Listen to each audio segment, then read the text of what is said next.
Hi friends, நம்ம குரோம்பேட் ஸ்கூலில் வந்து வளரும் நினைவு இன்றைக்கி பார்ட் 6. இன்றைக்கி சொல்ல போகக்கூடிய விஷயம் வந்து நம்மளுடைய பிடி மாஸ்டர் பற்றி. அவர் பேர் வந்து சந்திரபாபுன்னு நினைக்கிறேன். அவர் வந்து இதிலேருந்து வருவார், பூந்தமல்லியிலேருந்து குரோம்பேட்டைக்கு வருவார். +1 ஸ்டார்ட் ஆன உடனே என்ன பண்ணார், ஒவ்வொரு டீமுக்கும் வந்து ஆள் எடுக்கிறதுக்காக அவர் வந்து பேர் கொடுக்க சொன்னார். பர்டிகுலராக ஃபுட்பால் மேட்ச்சுக்கு சொல்லியிருந்தார். ஃபுட்பால் மேட்ச்சுக்கு சொன்ன உடனே நிறைய பேர் ரொம்ப ஆர்வமாக கொடுக்க ஆரம்பிச்சிட்டாங்க.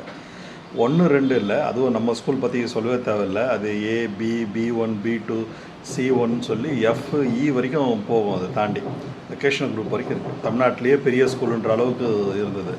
அப்போது ஒருத்தர் 2 பேர் இல்லை, 200 பேர் 200 பேருக்கு மேலே கொடுத்துட்டானுங்க. இதில் வந்து ஃபில்ட்ரு பண்ணுறது பெரிய சேலஞ்சிங்காக இருந்தது அவருக்கு. கிரவுண்டை சுற்றி ஓட சொன்னார், இந்த டபுள் பார் இது பண்ண சொன்னார், பஸ்கி எடுக்க சொன்னார், பாஸ்ட் ஹிஸ்ட்ரி கேட்டிருந்தார், உனக்கு எப்படா விளையாடுவான்னு சொல்லி கேட்டார். எல்லாத்தையும் கேட்டார். எப்படி ஃபில்டர் பண்ணாலும் 50 பேர் நிற்கிறானுங்க. எல்லாத்தையும் ஃபில்டர் பண்ணி 50 பேர் நின்ன உடனே எல்லாரையும் வந்து என்ன பண்ணார், ஃபஸ்ட்டு முட்டி இடிக்குதான்னு சொல்லிட்டு நேராக நிற்கும் பொழுது முட்டி இடிக்குதான்னு பார்த்தார். யாருக்கெல்லாம் வந்து இந்த கால் முட்டி வந்து ஒன்றோட ஒன்று உரசுற மாதிரி இருந்ததோ அந்த ஷேப் வந்து அவனை எல்லாம் ஃபஸ்ட்டு ரிஜெக்ட் பண்ணிட்டார்.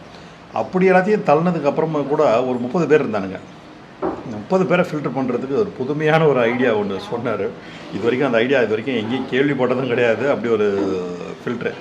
டேய், எவன்டாலண்டா மாட்டுக்கறி சாப்பிடுவீங்க அப்படின்னு கேட்டார். அதில் ஒரு 20 பேர் கை தூக்கினானுங்க. 20 பேர் கை தூக்கினோடனே அந்த 20 பேரை கூப்பிட்டு வச்சுட்டு கிரவுண்டை சுற்றி வாங்கினான்னு எல்லாம் சுற்றி வந்த உடனே முதல்ல வந்த ஒரு 10 பேரை வந்து அவர் சூஸ் பண்ணிவிட்டு மீதியெல்லாம் ஃபில்ட்ரு பண்ணார். பட் அவருடைய சூஸ் இது வந்து சரியாக தப்பான்னு தெரியாது. பட் என்ன விஷயம்னா, இப்படி ஒரு ஃபில்ட்ரு பண்ணதுக்கப்புறம் இருந்த அந்த டீம் இருக்குல்ல, ஏன்னா பிகாஸ் வந்து தமிழ்நாட்டிலேயே வந்து பெரிய நல்லா ஆடக்கூடிய ஒரு ஹாக்கி டீமு, நல்ல ஒரு வாலிபால் டீமு, நல்ல ஒரு ஃபுட்பால் டீம் வந்து குரோம்பேட்டையில் இருந்தது.